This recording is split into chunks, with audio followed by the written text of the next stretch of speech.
আমাদের রাজনৈতিক দলগুলোর মধ্যে যে বিভক্তি আমরা লক্ষ্য করছি আর সরকারের সকল কমিশনের কাজের যে সমন্বয়হীনতা, তাতে করে কোনোভাবেই সকলের অংশগ্রহণে জুলাই সনদ রচনা সম্ভব নয়।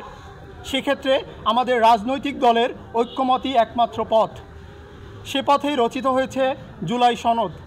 অতি দ্রুত আমাদের জাতীয় অর্জন জুলাই সনদ দরকার, সেটা স্বল্প সময়ের ভিতরে সর্বোচ্চ সংশোধনের মধ্য দিয়ে।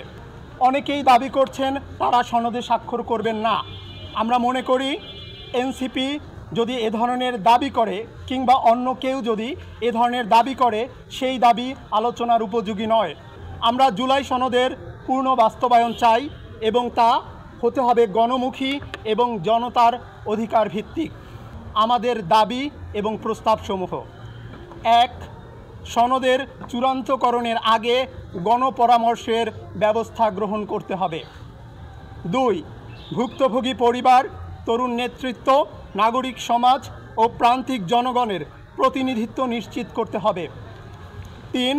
সনদ বাস্তবায়নের প্রতিটি ধাপে জবাবদিহি ও গণনিরীক্ষা কাঠামো প্রতিষ্ঠা করতে হবে। ৪.